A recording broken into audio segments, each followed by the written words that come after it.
Real African stories and real African experiences. This is the Legally Clueless video series. And in this episode, Naddya shares her journey to becoming one of Africa's top animators. So I was first intrigued by animation when I was around 4 years old. So my favorite film at the time was The Little Mermaid. I was absolutely obsessed with this movie and I would watch it over and over again. And I used to think that Ariel was this person who lived in the box. But then one day, my parents were like, no, it's not a person. People make this. And these people are called animators. Then I was like, what? Like, what do you mean other people do this? Like, yeah, they're called animators. They all work together and then they draw frame by frame until it looks like she's alive. And I was like, how do I become one of these people? And thankfully, they were completely supportive from the jump. Like, so they bought me every single color pencil, every single ream of printer paper. I would draw everywhere all the time. And they nurtured it so consistently from the very beginning. So when I was 4 years old, I used to really love copying a lot. So I'd like trace from my VHS tapes and I tried to recreate the characters I saw on the screen. I'd try to draw my dolls. I'd try to draw, actually not the people around me that much. That started later. But I used to love drawing from like the cartoons I used to watch. Actually, the comment I'd often get is, why are these people all white? Why are they all thin? Why do they look nothing like you? And for me, I was like, I thought it was made clear that I didn't have a place in the screen because it never represented me. So I just said, this is what cartoons did, and this is how they looked, not like me ever. And even to getting to the journey of actually not like exploring representation of bodies like mine, not out of a dutiful thing, but out of like joy, is something that I've been cultivating and something that I can say now I actually inhabit. But it took a while to get there. So when I was in primary school, a lot of the validation used to come from other kids who would make me want to like draw their homework. So that was always a lot of fun, and it made me feel, I guess, popular or liked or useful, which is something I didn't always feel. So for me, art was a gateway into that, into like making friendships, and just like finding some kind of value. Later, like I found that my value was too wrapped up in it. It's like I do draw, but that's not who I am, it's what I do. And it's a lesson that I've been taught by the world, but I remember it's one of the nuggets my dad mentioned in passing, because he's a doctor. And then one day he just said, medicine is what I do, it's not who I am. And I was like, I just always thought like they were so intrinsically connected, but no, like you actually exist outside of it. So that's allowed me to like cultivate healthy boundaries between practice and life. So when I was growing up, we used to move around a lot. So for me, school was in a few different places. So we used to bounce between Scotland, Ireland, and Nairobi. And I found that no matter which classroom I was in, I was always either the wrong size, the wrong color, like the wrong accent. Like it was you never quite fit, or I never quite fit anywhere automatically. And I found that drawing was like a good gateway. It's like, she's a bit strange, but like she can draw for me monocots and dicots. So like, or like I remember even when I was growing up in Dublin, they used to have this school magazine. And I drew like the cover for the school magazine and it won. So that you became not just like the black kid, you became like the kid who could draw. So like it helped me like experiment with like masks or like identities or just like bargaining chips I could use to like be welcomed, because kids can be cruel, let me not lie. It could be brutal. But I found like no matter where I was, that was always the same. So that served as fuel for a while. Navigating race as a kid, it's very interesting because you find that ultimately it is a large question, but the smaller ones are what are more important. Like, I think there was once an incident, like, oh my gosh, anyway. So there was an incident when I was a kid and like the kids are not playing with me. This is when we were living in Ireland. And then they were playing, and then they didn't want to play with me, and I was like, oh, it's because of my skin, my sorrow. And then I asked the kid, like, do you not want to play with me because I'm black? And then they were like, no, Adiyambo, it's because you're annoying. And I was just like, oh shit, son, like my chest. It was, and that was humbling because that really taught me, like, ultimately, there are those larger political questions, like, is she black? But ultimately, like, we do the same things, like, ultimately. And I found, like, in Ireland at the time, the most polarizing question was actually about, not even Christianity, about Catholics versus Protestants. So the streets were hot, not because of racism as the central question, but because of factions in Christendom. And then there was Northern Ireland, there was the Republic of Ireland. So there were, like, other factions. So I found that curious. And then you come to Kenya and it's like, you're not black, you're Luo. So that means something else. So I used to think that everybody spoke Luo in Kenya. And then I found out that was not true. So, and then I found that people can dislike you not just because you're annoying, but because your name starts with a certain letter, or people handle you differently because you have a different class. So there's many factions that kids need to, like, dissect. But I found that when you're a kid, that the larger questions are not as important as the small ones. So in high school, the question was different because now we'd settled back in Nairobi. So the race question wasn't really at the center. It was about, for me, weight. So I used to weigh much more. And then I found that, especially, like, as you're trying to discover what it means to be feminine, or you're dealing, like, with, like, desire, I found that because of how I looked, like, I was excluded from so many categories, and that was painful. So that was the thing, that was, like, the struggle question of, the image question of my adolescence was, like, about weight, I'd say, not race. And it was, like, really hard. So this issue manifested in, like, interactions with, like, other, like, just, like, other teenagers.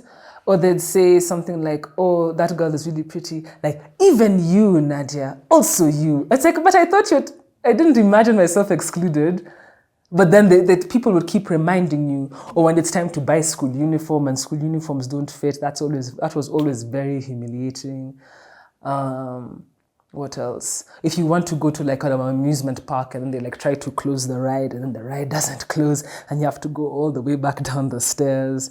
Like, there were so many crushing, like, moments where, like, you feel like the world is not designed for you, or it's not designed with you in mind. And also, and that makes you feel more pain, and then you eat more. So yeah, that was not a great time. So at that time, I still hadn't started to represent myself yet, because I still held on to that belief that nobody wants to see me. Clearly, I'm not on the TV, so nobody wants to see my experience. And it was like cartoons were an escape. So how I describe drawing to somebody who doesn't draw, it's like it's a seismographic practice.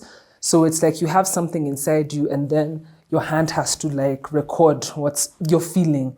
So if I was drawing somebody who was thin and white with long red hair, in that drawing moment, I become that person. And then that becomes an escape. So when I'd draw, I would not want to replicate what was already by default a painful experience. It was always trying to escape. So the character still didn't look like me. Even if they were black, they were still thin. And the teachers would always be like, but why? Like, why are you not? And I'm like, you see the world. Like, don't act like you don't know. Yes, when I would draw, I would wish that I was the character I was drawing. That's part of the thrill of animation practice. They say that you're actors with pencils. So for that moment, you have to learn, when you're drawing a character, you imagine how they move. You imagine, like, their weight, like their physics of their walk, where's their center of gravity. So it's like a fun opportunity to, like, body snatch somebody else and imagine what it's like to move in the world as them. Yeah, so that, I think, was part of why my drawing still didn't look like me or people who looked like me, because I don't think I was ready to even embody myself yet. Like, that process had not yet done its first wave, I don't think. So after high school, yes, I know I wanted to do art. I went to a school that had a fantastic arts program, which I'm really grateful for. I went to Brookhouse, and I went to do my foundation in the UK after that. And at the point, I knew I wanted to do animation, but I also had to learn fundamentals of art, of draftsmanship at a certain level. So I went there and I was exposed to many more practices. It was really informative. And then I came back to Kenya and I was like, okay, I think I know what I want to do, but now I needed to now apply for a degree program. And at that point, I wanted to apply to Savannah College of Art and Design in Atlanta. But one day we ran into my mom's friend. She's a dancer called Suki. And she was like, oh, you're into animation. You should meet this guy called Martin, who ran an animation school in Parklands called Mank and Tank.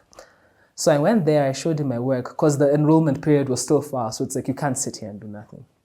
So I went there and he was like, yeah, Savannah is like, it's cute. But if you're serious, you need to go to Sheridan. And I'm like, what is Sheridan? He was like, girl. So he just gave me links, and it's like one of the best classical animation programs in the world. They normally fight with CalArts, which is the school that Walt Disney created to teach animation. So I was like, oh, I want to go there so bad. So I applied. I got into their fundamentals program, and then when I got into that fundamentals program, I applied again, and then I got into their Bachelor of Animation program. And I was there for, I think, a total of 5 years or 4.5, and it was glorious. It was so good. It was so hard. Because these are the best. Each class had 25 people in it, and they've come from all over, and each of them was the kid who used to draw monocuts and die cuts in class. So all of you are like, I'm not special anymore, or no, who am I? So there it comes into play where you have to really question, is drawing who I am, or is it what I do? And it was a wild ride, learned a lot. I was crushed, rebuilt, and I think it's made me the draftsman I am today. So when I say crushed, I meant I've learned slowly that art practice is destructive by nature. You can't go in with the same tricks that worked last week. You can't. You have to always be vulnerable and exposed, which is not what I thought it was. I thought it's you learn a set of rules which you can deploy at will, pew pew, and win all the things. That's what I was hoping was at the end of the tunnel. But one of the things I really remember, my teacher, one of my animation teachers called David Cannell, or DQ, he said, it doesn't matter how long you do this, that you will always shit a brick. There will always be, you look at the paper and you're like, oh no, I can't draw. And you have to fight. You have to fight that voice every single day. And that is the work. That's not actually a bad day. That is just what happens. And I was like, man, I thought it would be easy. So that was crushing. Because I thought, that there was a point of complete acquisition of all the skills. But what I'm learning to relish actually is that point actually never comes. That you have, the trick is staying teachable and staying open to always growing. So at this point in uni, yes, now it was a new phase or a new chapter where I had managed to lose some weight, a lot of weight actually. So I was finally my life can start. I'm ready for the world. And then the most heartbreaking thing happened where people did not see me any differently. I was waiting for people to be oh, finally you've arrived here. Have this gold. Have these boys. They're or something. But no, people would still have a reason to block you, or you're still foreign. You're still not quite, there's still many other opportunities to not be seen clearly. And that for me was really heartbreaking, because I honestly thought that if I could answer this weight question, that all the questions would be answered. Which is, I think, a theme in life that I'm just recognizing. That I keep thinking, okay, if I get this, then I'll be fine. But the truth is, no. There will always be something. So at that point, even with this new body, and as I was learning to move as her and be read anew as her, I also learned that she's still fallible. Um, that was really disappointing. That she still has limits, like you can't not sleep, which is something that animators love to do. And that she's still like, she has always been beautiful and worthy. Like at first I thought I had to like really get rid of that version because people kept telling me just change this thing and then maybe we'll like accept you. I thought, I say I changed it, and I tried to like push her away, but I learned that the truth is that all of them are still me and all of them are still valuable, inherently valuable. And there's nothing I can perform or do that can add or remove value from that. And I think that was an arc that it started then. It started in uni and then slowly like, there's still of course days where I have to like remind myself, but I think that's the season I'm in now of like holding that or like sitting in that. So I first started working on projects when I was still in Nairobi, before I went to Sheridan. So I'd started working on Shujaz. So yeah, I was 19 and Dan Mooley, who's an amazing illustrator and musician, he used to be in Just a Band. He was showing this researcher called Paula Callas around Nairobi, just showing where kids draw, like the artists. And because she was doing research for her PhD in African animation. So they came to Mank and Tank and they saw me drawing. And then Dan was like, oh, hey, like, how are you doing? He's like, oh, these are good. And I was like, oh, thanks. And he's like, we are having auditions at the Go Down Art Center for this new project, which is comics and kids. It should be a lot of fun. Would you like to come through? And I was like, yes, I'd love that. So I went to the Go Down and there were like 20 artists in the room. And they had character briefs on the wall and they just asked us one by one, like, okay, draw a girl who's 17, who lives in Kibera and she has a younger brother, sells Sukuba Wiki to like pay for like extra stuff for the house. And then we drew and then like the Well Told Story team would like whittle down the drawings to who they thought were the strongest artists. And at the end of the day, we started off 20 and we ended up 4. There was me, there was Eric Muthoga, who sadly passed away recently. There was Dan Mooley, and there was Movin Were. So we were like the starting lineup artists for Shujaz. So we used to meet up at Rob Burnett's home. He had like a shed, and that's where it all started. And yeah, we just like draw all day. And we hadn't even talked about money. We hadn't talked about any of that. I just could not believe that the job was possible. So I was having so much fun, actually. And I think one of the most gratifying moments I've experienced in my career so far, I was in Ajav going home. We used to live in Kileleshwa. And you know, like the way they put the newspaper at the front, there was an issue of Shujaz there. And then some guy, the guy sitting next to me was like reading. He was reading. And then he just kind of, like he just like chuckled. And I was like, ah! Like, that is the one, the feeling. Like, and since then, because of Shujaz specifically, I've had so many glorious career moments. Like the project won 2 international Emmys. It has a massive print run and reaches so many people. But that laugh, I was just like, girl, if you can achieve something in my mind, I do it. And then they give you, then even you get, I was like, no, it's too good. So that for me, I think I always try to not like grasp it, but just try to cultivate that desire or that intention or that motivation behind the work that I do. So Shujaz was an amazing start, and since then I've been connected to many other projects which I care about and enjoy working on. Another one which I started after Shujaz was the Nia project, which is something I started when I was still at Shujaz. And it was a similar model, but targeting girls specifically and topics around reproductive health. So I started working on that in my final years at uni. And that was really challenging and a lot of fun because, again, I thought I'd learned, okay, I'm a woman, I am Black, I am Luo, like I'm 6'1", like I will take up all the space. I thought I was like, okay, I'm wrapping around all these things. And when we were touring to get like ideas of how girls wanted to see themselves represented, I learned that I carried another bias, which was the class bias.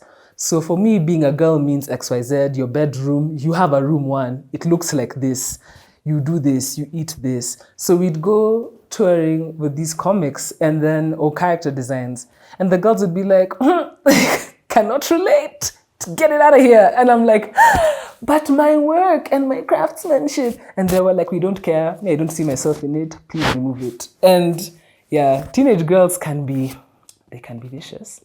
Oh no, they can be. There's my old writing partner, Anne, like one of my favorite quotes from her. It's like, she says, there's no gaze more critical and more like unrelenting than that of a 13-year-old girl. She's like, no, I don't like it, sorry. Sorry to you. Sorry to how much time you spent, don't care. So that was crushing because you learned like it's not just about representing yourself, it's about service.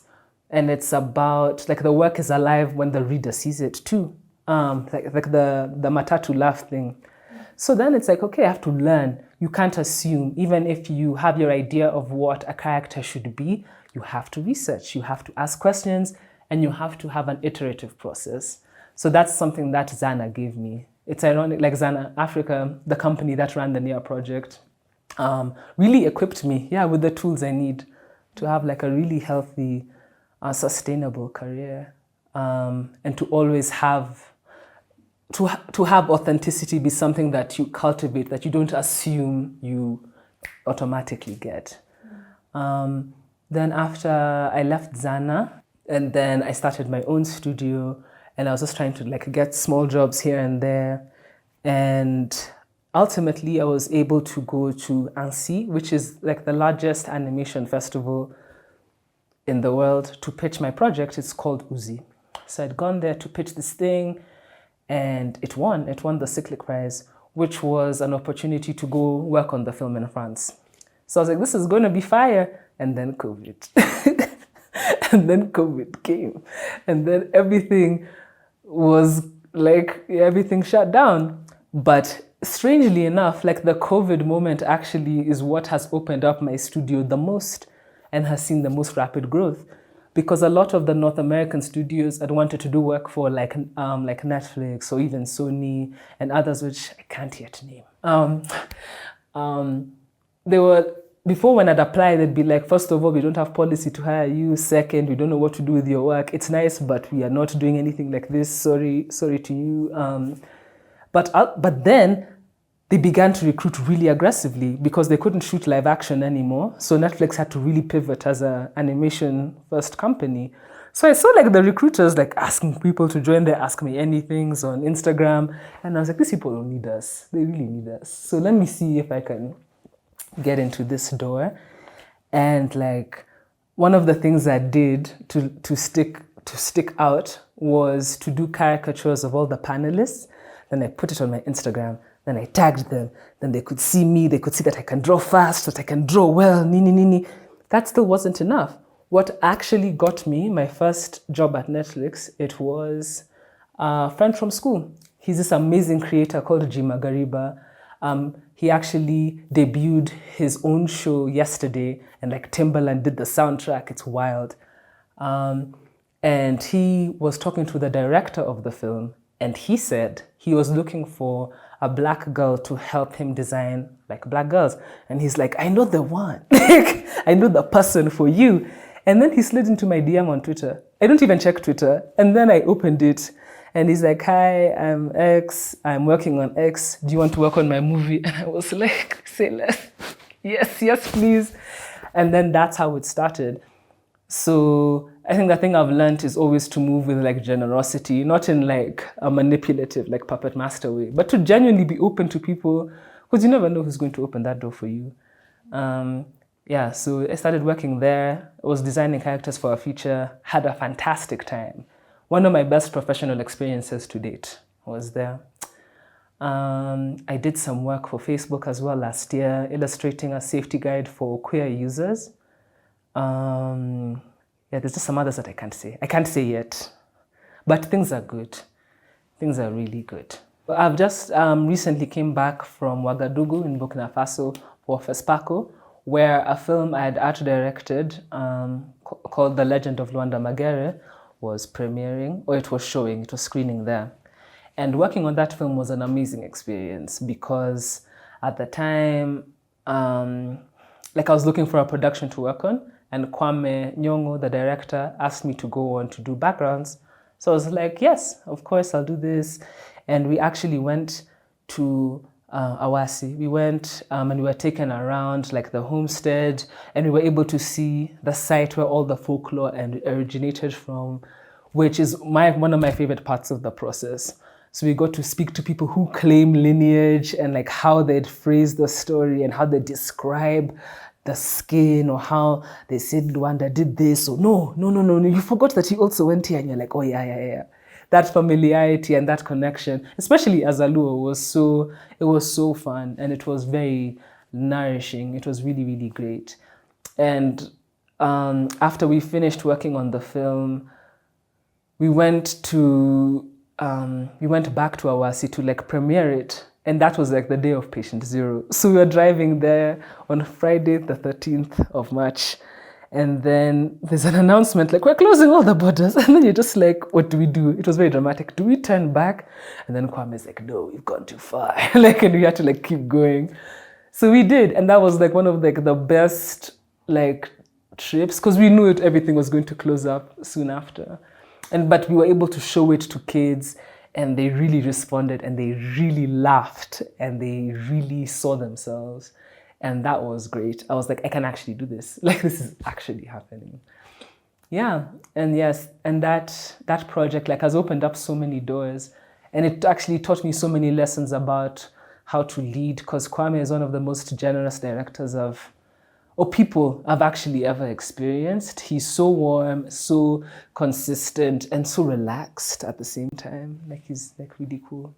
And the whole team was fantastic as well. So when it comes to the question of identity in my art, I find that I've actually neglected it a little bit, because when you're doing service work for somebody, ultimately it's still their vision. So even if you bring like, what if it's like this? What if it's like this? Ultimately, like, but me, I said it's like this. So. And that's when I learned a thing about me is that maybe I'm not good at taking direction because I want to be the director. But yeah, I've actually neglected it recently because I'm on some projects where the experiences are not mine. They're adjacent to me and they're things that I care about, but it's not me. And I feel like that question, it's like a really urgent call to why I feel like I'm beginning to exhaust. I'm getting exhausted, because it's all about other people. It's not the balance of it being the safe space, not who I am, but my core practice. Like, I think I've neglected that crucial part, that it has to be about saying what you want to say, which I have not been doing because I'm trying to make these coins. But yeah, ultimately the design for my animation studio was to have it be that doing service work for multinational studios would fund original projects. But right now I haven't cracked the time and energy balance to make sure that it's actually being funneled into work that is mine.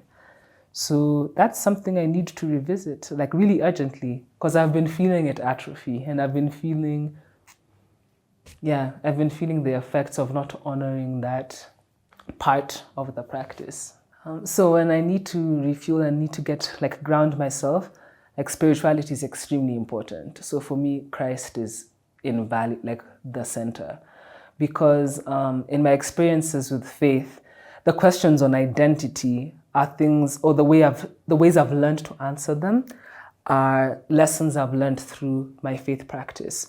Like ideas that it doesn't matter, it matters how you are made and how you look. Also, you are inherently valuable. Nothing can ever add or remove from who I have made you to be. And like that intimacy and that safety, that's a very leveling thing for me. It gives me a lot of peace. So if ever I'm like, oh, like this has happened and I drew bad drawings today, or I didn't deliver this today, or I feel like I'm not performing at my ultimate, like a Naddya, like I'm not Naddya-ing as I should, but ultimately I'm still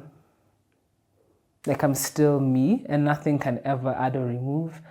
And yeah, like forgiveness and healing are available in like abundance. So I'm like, okay, let's go back to that. Like I find that the thing at the center. There's many other ways that light shines out, like in other facets of my life, like with my beautiful family, my incredible friendships. But personally, like by myself, that's, I think, where it starts. Thanks for watching this episode. Remember, you can catch new Legally Clueless video episodes every Friday and new audio episodes every Monday.